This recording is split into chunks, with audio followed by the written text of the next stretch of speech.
নমস্কার। আজকে আবার চলে এলাম আমি রীনা মণ্ডল। আপনাদের সামনে সমাজে যে গল্পগুলো আছে, যেগুলো সত্যিকারের ঘটনা, সেগুলোই আমি আপনাদের সামনে তুলে ধরার চেষ্টা করি ছোট ছোট করে। দেখুন, আমরা যে টিভিতে সিরিয়ালগুলো দেখি, যে কোনো চ্যানেলে, বাংলা চ্যানেলগুলো যেগুলো আছে, আমাদের সমাজে আছে যে 18 বছর ঊর্ধ্বে বিয়ে দেওয়া যায় না। 18 বছর না হলে মেয়েদেরকে বিয়ে দেওয়া যায় না। এটা সমাজের নিয়ম। আর এই নিয়মটা বেশিরভাগ লোক মেনে চলেন। দুই একটা হয়তো দেখা যায় সেরকম ধরন ঘরগুলোতে যারা ছোট্ট বয়সে বিয়ে দেবার চেষ্টা করেন, কিন্তু প্রশাসন জানতে পারলে তাদেরকে আটকে দেন, তাদের সমাজে আবার ফিরিয়ে নিয়ে আসেন, লেখাপড়া শেখান, শিক্ষিত করেন।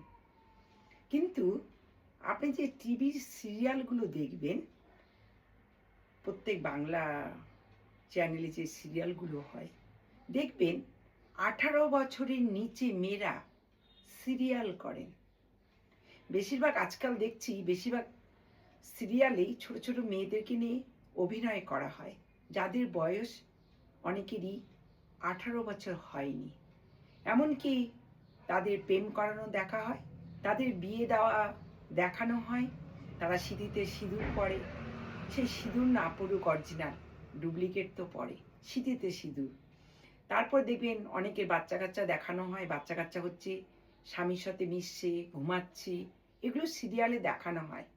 কিন্তু সমাজে এই নিয়মটা আমাদের নেই যে 18 বছরের আগে বিয়ে দেওয়া, বাচ্চার মা হওয়া, স্বামীর সাথে ঘুমিয়ে থাকা, এগুলো নেই। তবে মানুষ শিখবে কোথা থেকে বলুন? আমরা কিছু হলেই টিভি দেখি, টিভিতে আমরা খবর দেখি, নানা রকম সিরিয়াল দেখি। বেশিরভাগ মানুষ, অনেক গৃহবধূ যারা আছেন, তারা বাইরে অতটা বের হন না, কিন্তু সিরিয়ালগুলো দেখেন। আর সিরিয়ালগুলো এমনভাবে তৈরি, একদিন না দেখলে তাদের অনেকেরই ঘুম হয় না, বা মনে করে যে আজকে দেখতে পেলাম না, কি অভিনয়টা হয়ে গেল। আমরা সবাই টিভি সিরিয়াল অনেকেই দেখি, কিন্তু ওই ছোট্ট ছোট্ট মেয়েগুলোকে দিয়ে নানা রকম কাহিনী তৈরি করা হয়। এটা কি সমাজের নিয়ম আছে যে 18 বছরের নিচে মেয়েদেরকে দিয়ে নানা রকম বিবাহ, সংসার, নানা রকম কাহিনীগুলো তুলে ধরা হয়?